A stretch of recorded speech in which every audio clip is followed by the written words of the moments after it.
Hi, everybody. How you doing?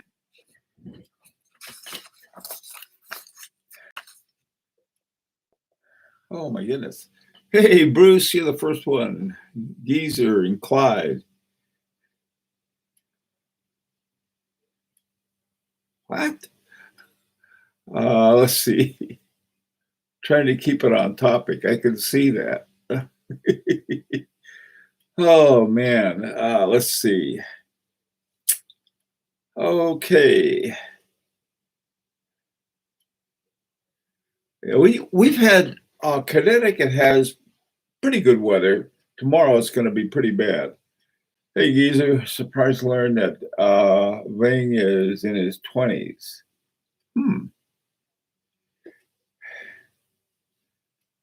Hi, Stefan, and a nice evening from Central Europe. Is Oklahoma an interesting place to visit? No. Oh, God. Okay, doke, guys. What's going on? Let's see. Hi, Eddie. How you doing?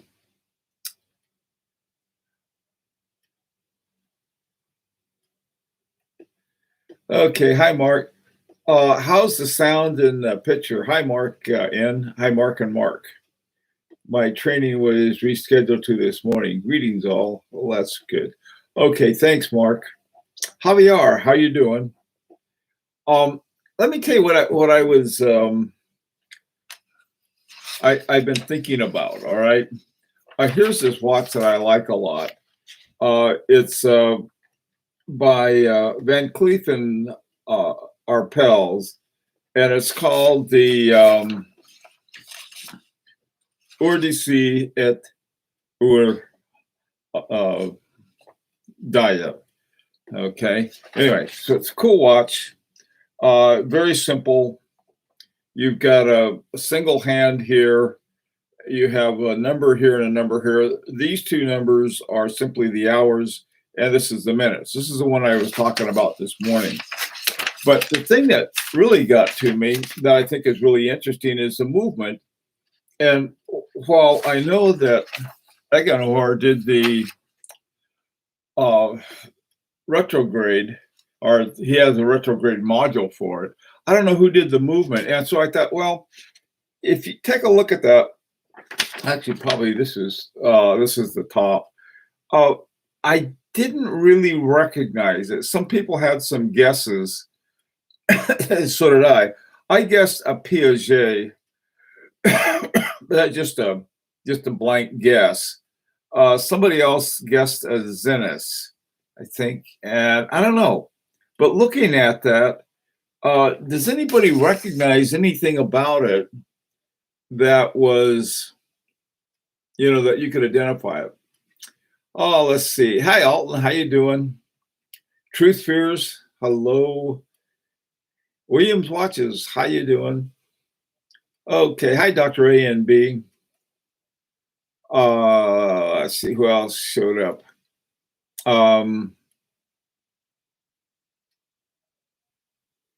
Hi, Ian. Okie doke. Hi, Doug. Pog. Okay.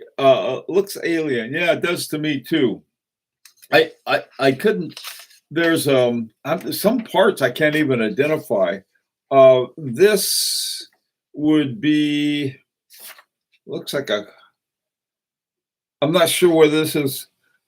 I don't think this is a winding gear. I think it's a barrel, but I have no idea what this big wheel is here. It's I just don't know what it is.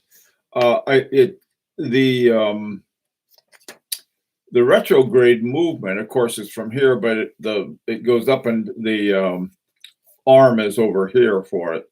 But the retrograde is, I don't know, somewhere in there. It could even be this for all I know. I have no idea what that is. Anybody else have any ideas? Nope. I had my 4 o'clock tea at 3 o'clock. Well, I'm having my 3 o'clock coffee at 4 o'clock. So I have Eigenhor has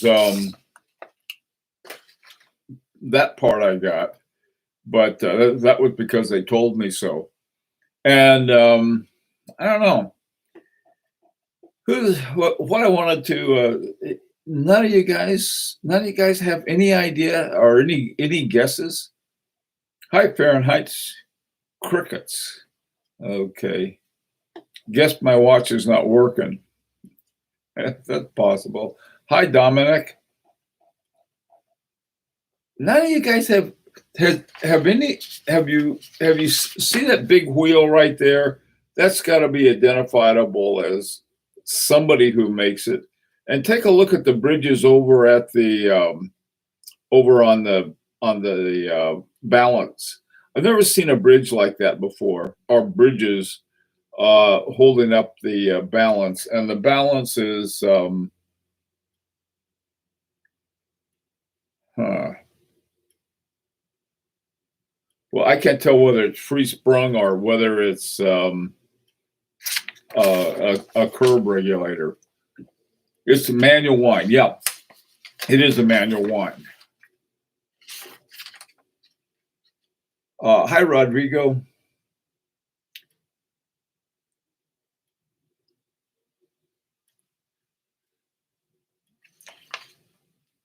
The reason that I thought it might be Piaget is that it sort of had a style that reminded me of some of their movement, but that's just a wild guess. Hi, Blake. Having my 3 o'clock mezcal with you. There you go. I think that's the jumping hours. Yeah, the little windows are the two jumping hours. It's a dual time. I mean, this has got to be one of the most efficient uses of a dial I've ever seen. You got one hand that is the minutes, and then the other two are the jumping hours for two different times. Or DC at or d'ailleurs refers to time here and time elsewhere. And so you have two times. Now, this is not one that you can set for ones with offset, like India, for example, unfortunately. But boy, I tell you that for some reason that's become an obsession watch for me. They're like about 25,000, which is not cheap by any stretch of the imagination. White gold, 42 millimeter, bar lugs at the top and the bottom. But there's something about it that just I really like.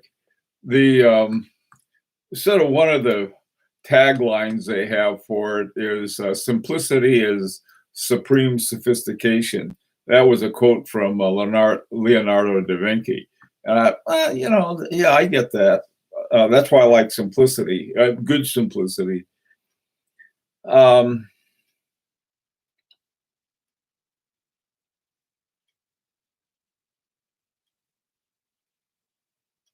What are you guys you talking about? Okay.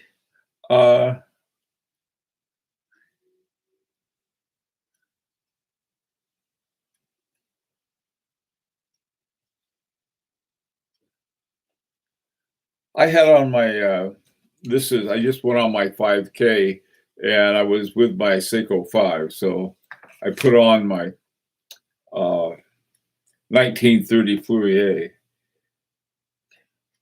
The Midnight in Paris is nice. Yeah, no kidding. Yeah, and again you have Agenhor too.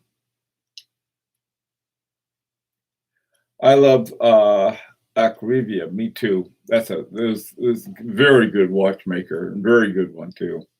Yeah, Rex Heppy's doing a phenomenal job. My opinion, that's a beautiful watch and beautiful movement with a small crown. Hey, Ian, Rex Heppy. There you go. Hi, howdy. How you doing? Uh, Anyway, well, let me give you the what I wanted to really try to get some brain picking in for you. Let's say you see a watch.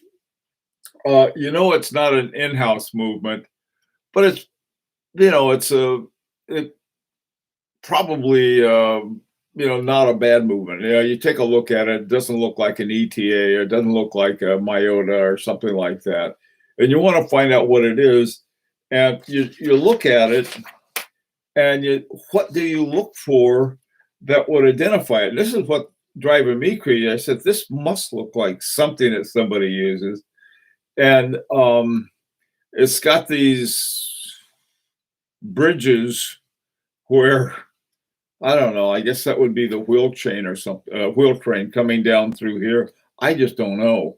I would imagine if we looked at it this way, we might get a better idea. And this thing over here, God knows what that is. Oh, that could be one of the jumping hours. I just don't know.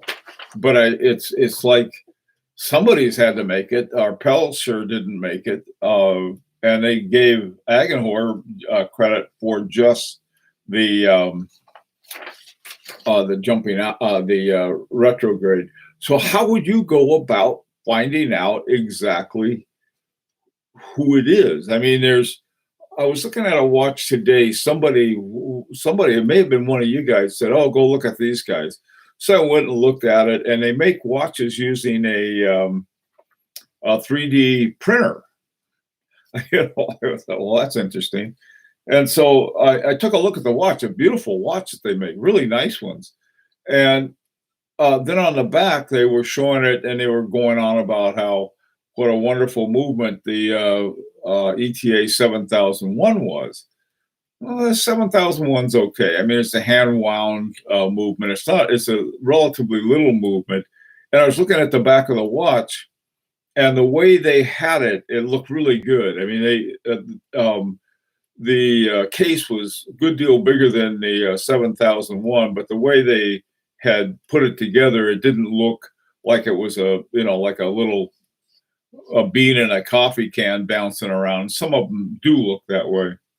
Okay, let's see what your wisdom has so far. In terms of trying to get jumping jack flash. Okay, reverse Google search the movement and see if anything pops up. Okay, Eddie, I take it you're on it, right? Reverse Google search. That's a good idea. Or another way too is simply look up a review. I should have done that. I haven't done that yet. 7001 is an average movement. Yeah, it is. That's exactly what it is. It's Peizu 7001 that was bought by ETA, and it's the as a hand wound movement, it'll fit just about any case because it's got a very long stem on it. The timekeeping is average, very, very average movement, very well liked movement, and widely used too. Dominic, the module maker, Mino made the movement. The module maker may have made the movement. Module maker, Agenhor. I can check with them and see if they did. I'll just ask. When I was trying to find out whether or not Agenhor was involved in making the Harry Winston I have, the Premier by retrograde, I just sent them an email and got all kinds of information back from Agenhor. So I'll have to contact them. How do you guys go about it? I mean, if you do nothing but buy Rolexes and things like that, that's not a problem. Same with Patek Philippe and Parmigiani. That's an easy one. But some other ones, Cartier, they have a lot of mystery meat movements. And, is it, who did it? Is one of that rare THA movement, or is it something else, or maybe it was an old Cartier or Frederick Piguet or ETA or Solita, and now is perhaps a Val Fluier. I don't know. But there's how do you? I mean, don't you ever have to do that kind of detective work? Okay. Well, one way, of course, is to look up the type and then go to watchbase.com. But I guess I'm not. The word wouldn't be surprised. But I mean, you go and you look for a anything by Van Cleef and Arpels. There's nothing there. ALS Saxonians and WG setting for under 10K. Okay. Looks like Hermes series. Hey, Ronan. Looks like, that's right. The trouble is, yeah, it does look like that, Ronan. It does have that Hermes, some of the Hermes movement look. I'll check that one. That's a good one. They've got closed case back, but that's Agenhor. Okay. Yeah, that's the one. That was the one that it reminded me a bit of.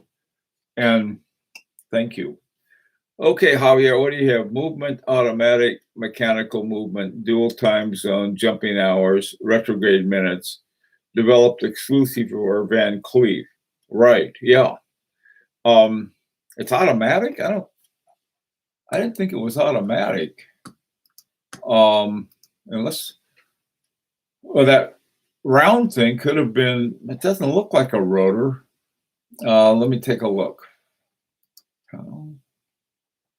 Gold.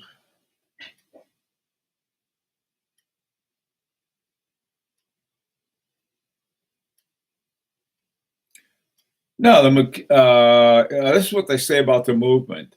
Automatic. Oh, it does automatic.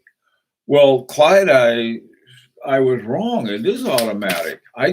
So this must be the rotor. I'll be darned. Automatic mechanical movement, dual time zone, jumping hours, and retrograde minutes. Developed exclusively for Van Cleef and Arpels, 48-hour power reserve. Please note that each Van Cleef and Arpels creation is handmade as a result. Okay. All right. Oh, well, that's good. So what you see in the back, so this must be the rotor. I don't see one of those big rotors, but I've never seen a rotor like that. I'll be darned. Okay, well, that's interesting. It is. According to this is a write-up that Arpels has. Automatic mechanical movement, which means it's an automatic. I had it down on my notes, but I wasn't paying attention to it because I didn't see a rotor. I didn't see a micro rotor. So this must be the rotor. I bet that's exactly what it is. But I've never seen a perfectly round rotor like that.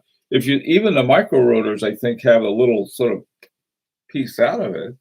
Wonder how they get that thing to turn with being perfectly round. That is interesting. That is really interesting. Something more to find out about. Okay, the information was copied and pasted straight. Yeah, no, Mark, you're right. That I did the same thing. I had the same information, and I just wasn't paying attention to the automatic part. When I see mechanical, I think hand wound, but of course that's not. It's automatic mechanical. It's not hand wound. In general, I find watchmakers pretty open about their movements and happy to share details if you show an interest and if you actually buy their products, of course. Yeah, I think you're right. micro rotor above the gear, that gear.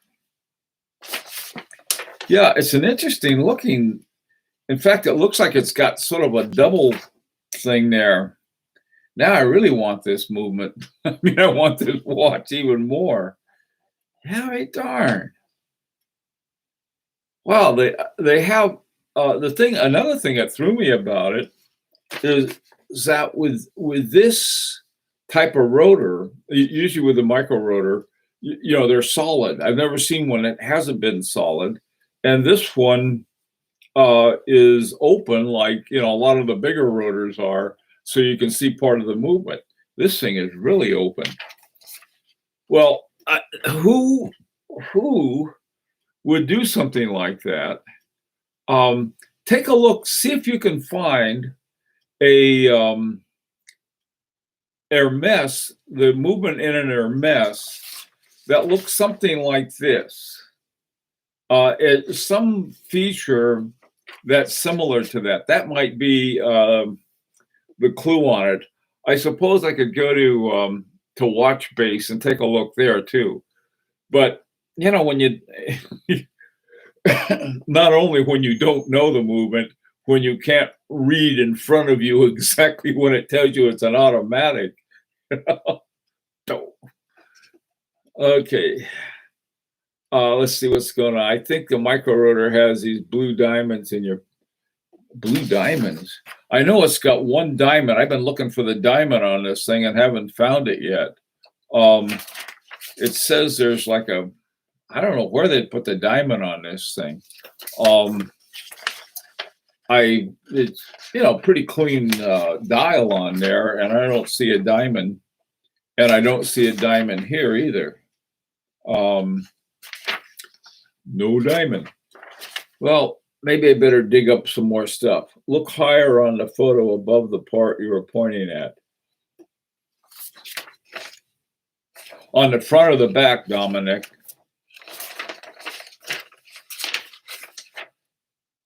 Nothing there.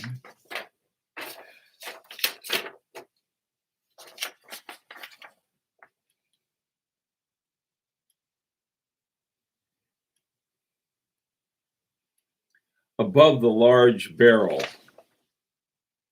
What large barrel? Trying to figure out where the large barrel is. You guys probably, hang on a second, let me do this. I'll bring up a larger picture. Let me just. Were you guys pointing to the front or the back of it? The back, okay. Let me bring up the back and see if I can find it. And it's right above the.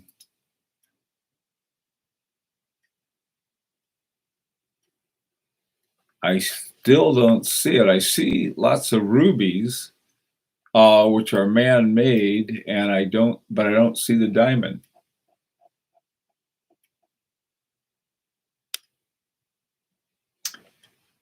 Are you talking about the thing that's at about 10 o'clock off the what may be the barrel?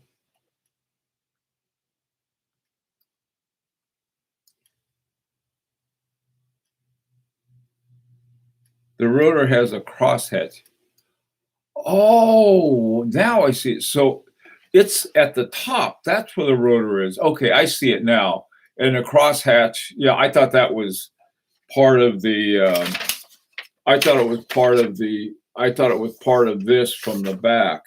Aha! So there's a rotor, and you can see it sort of looks like some perlage on. Yeah, the rotor with perlage on it, and then you have that screen-looking thing on it too.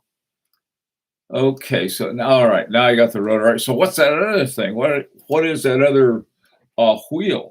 Because yeah, I think you're right. That would be. Well, now come on, who made this? What a wonderful movement! My God. Now more than ever, I want to see if I can get my mitts on one.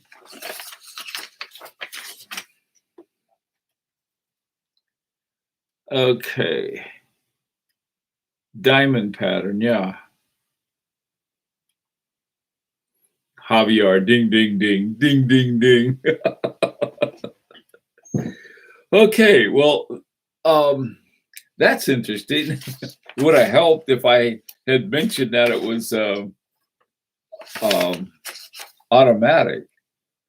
Wow, wow, wow! It gets more interesting the more I look at it. So yeah, it is very unique. Hi, Donald. How you doing, man? Um, boy. Okay, so let's go back to guess who made it. Or let's see if we can deduct who made it. Because that is, you got to admit, that is a really unique looking movement, automatic or hand wound. You know, what does, do you see that? Oh, okay. See that thing, that ratchety looking thing like that? That is, when you're looking at the back,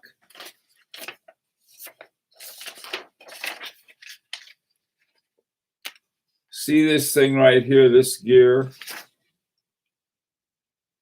And then you got a straight line going from it to somewhere else that looks like it goes under the bridges.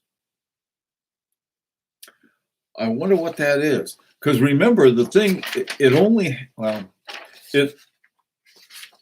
there's no second hand, so you have to worry about that. But I think that that works with the retrograde. And that thing goes down and pops it back up every hour. And the actual mechanism, man, would be coming out of the center because, yeah, nothing is, all that's over here really is just, the printed numbers and stuff. This is somewhere right in here in the center, is that you're going to have your retrograde is going to be pulling it back. And I have a feeling that this little gear-like thing has something to do with the retrograde. Again, I'm speculating. I'm going to write, what's his name? Vitarek, not Jean-Marc, but one of his sons, and he'll help out. But to me, that's what the fun part of watch collection is. How do you separate the minute and hour window at a quick glance?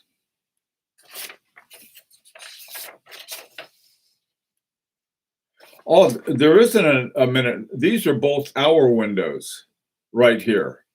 It's dual time. That's why it's called the time here and time elsewhere. You got a dual time here, and then if this is local time, you simply look at it, so it ended up jumping hours. So you'd say, okay, it's 3:30 according to this, but up here it's either 9:30 or 6:30. I would imagine it would be 9:30. So you have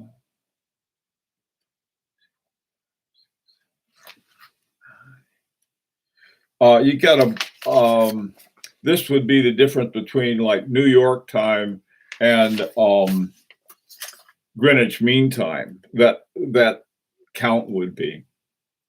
Hermes Slim de Hermes is a great watch. Okay, it has a Vaucher movement. Yeah, well, maybe it was done by Vaucher because they, I'm sure they might do something for them. I'll take a look at theirs because they have a lot of starting with their 5000 series. They do have those micro rotors, nothing like that, but something really interesting. Diamond is 0.04 carat on the crown. Oh, it's on the crown. Okay, so you can't really see it, so it would be right here on top of it, I guess. Little bitty diamond. That's cool. An offshoot of the Meistersinger. No, I don't think so. It's totally different than a Meistersinger, because the Meistersinger You have to, here you simply have the minutes and you don't have to figure out the hours because they're in jumping hours here. I don't see a Meister Singer at all in that. Some might, I don't. Hey Hans, how you doing? What's up for Hans? Hi Dieter Specht. Hi everyone. Anyone can tell me the movement for the Tiffany 27mm square watch? If it's the one I think it is, it's a Sellita. Is this the East? I think it's the East-West watch, Dieter.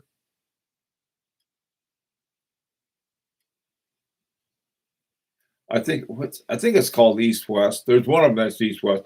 Love the style of it, but I finally found the movement and didn't like it anymore. Either that, they had two kinds. For the women, it was quartz. Then they had a larger one that was an automatic by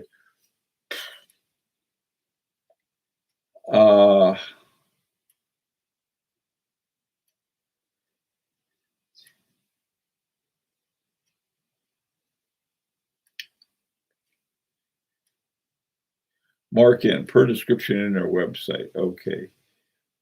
Tippy. Hey, Tippy, how you doing? By the way, can we learn a movement from the Naked Watchmaker? Yes. He is so good.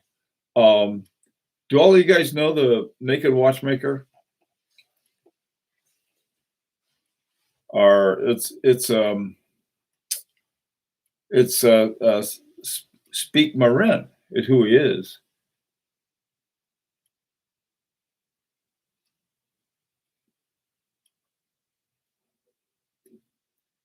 Why not ETAs? The finishing lack of complexity.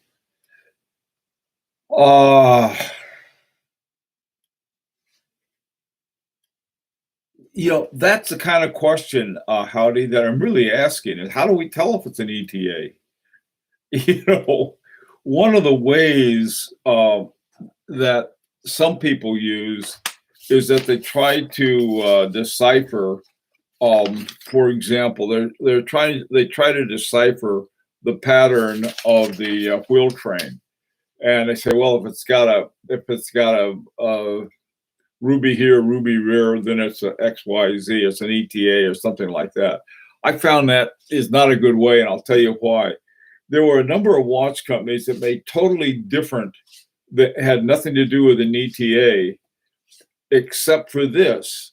They wanted them to fit in the watches that ETA that had used ETAs, and they wanted to do that to sell them to the same watch company. So a watch company comes along, or a movement maker comes along and says, look, we've got this great movement, and here's what we'll do is that we'll make sure that any ETA that you had in there, our movement will fit the same space. So that's the only thing they're doing there that is ETA-ish, is having a number of the same spots for it, including the like if it's has small seconds at 6 o'clock or 9 o'clock or something like that. Also have the pivot points and some of those other things, but otherwise it's not. I think the best example is the Soprod A10, which in fact is a Sellita 4L, I think, and they made it for that was their entry into high horology that fell flat as a pancake over at Seiko. But the A10 was used by a lot of different companies that wanted to upgrade theirs. One of the most interesting is the Icelandic ice company, JL, I think, and then they went to either Sellita or somebody like that. Okay, Dieter, thanks, Bill. Is the Tiffany Square 26? It may not be the square. I'm thinking of the longer one. I think it's called East and West or something like that. Let's design an analog watch with liquid crystal movement. Okay. The chassis and architecture be fixed by design by the movement mounting points. Quick question. Do you own a beard trimmer? Yeah, I do. I trim my beard. I have a beard trimmer. And I've broken it several times because I keep dropping it. I, the place I put it, it's got these like these little things like this in it, and then you decide how long you want your beard, along with consulting with my wife. It's as soon as I start looking like the Taliban, I think it's time to cut it. As much as I like ZZ Top, Toro or Honda. Hey, flippin' Zippo, how you do? Toro or Honda? Are you talking about lawnmowers or what? Okay. Hey, Rolfo Luna, how you doing, man? Hi, here, nice program. I always watch. Okay, I got a question. I gave a difficulty on finding a mechanical watch. My wrist is 7 1/4. Do you recommend anything? Now, you want a wind-up watch, a wind-up mechanical, or do you want automatic Renuflo?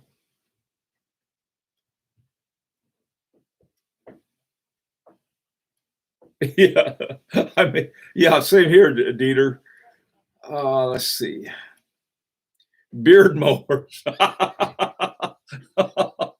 Okay, truth theaters. That's it. Yeah.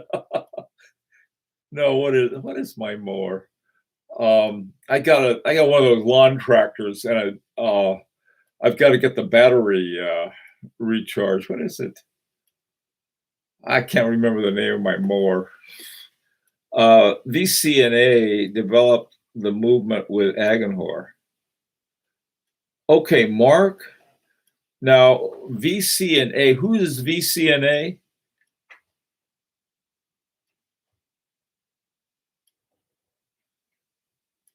Oh,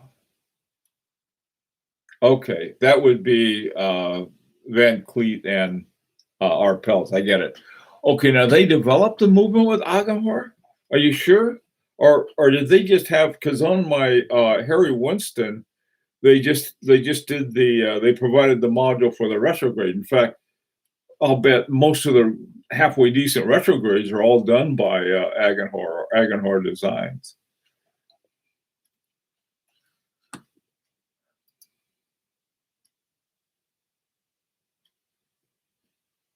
Yeah. Van Cleef and Arpels.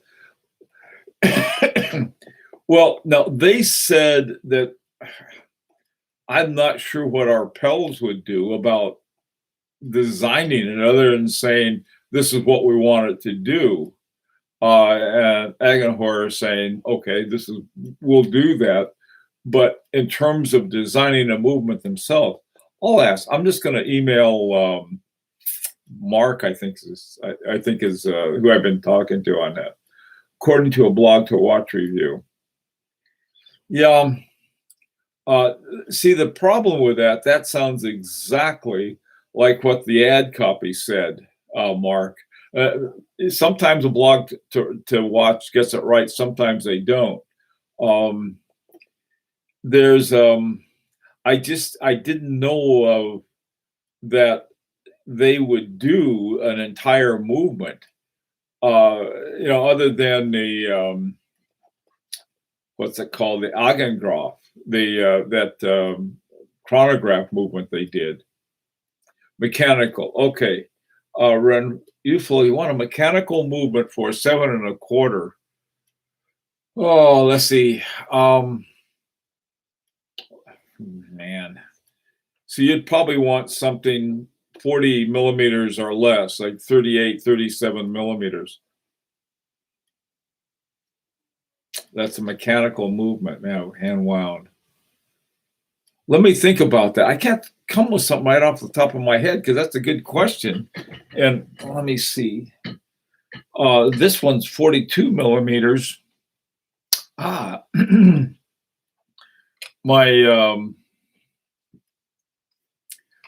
This one is a great little hand wound one, and it would do great with a 7 1/4 inch wrist.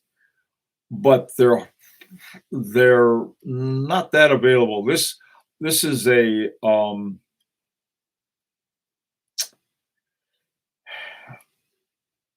Maurice Lacroix 736 movement in it, and they're hard to find. But in terms of ones they're still producing, that for that size, Mark, what do you think about the Mark and Eddie and some of the rest of us have been passing around a Rolf Lang, but that thing has got like 35 millimeter, no, 45 millimeter uh, dial on it. That's pretty big, but man, that's a great watch.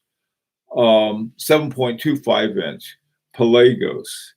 Is a Pelagos Howdy? Is that automatic or mechanical? Is that a wind up?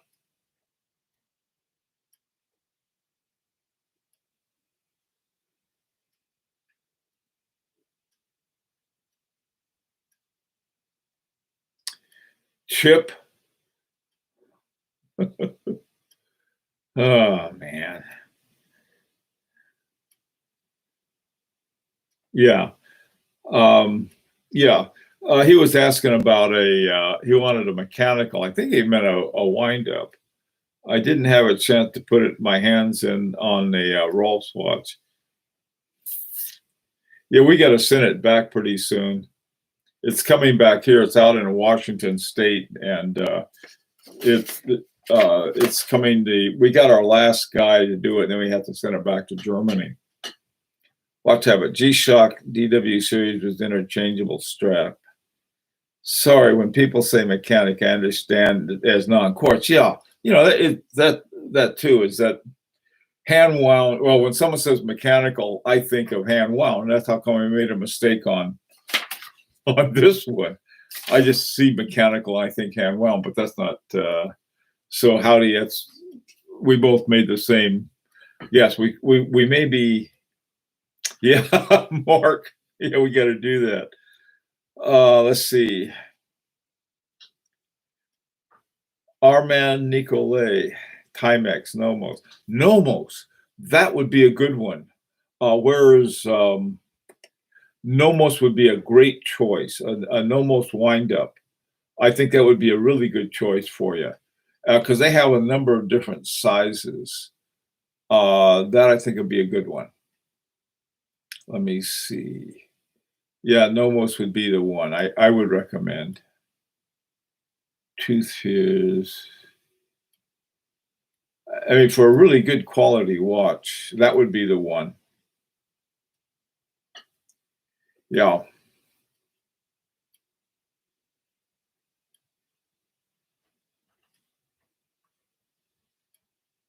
Not tools required, huh? Yeah, Mark. Okay. Well, look, guys, I'm running over again, so I'm gonna have to go. Hey, Mr. Gumby. Take care, everyone, and hasta mañana.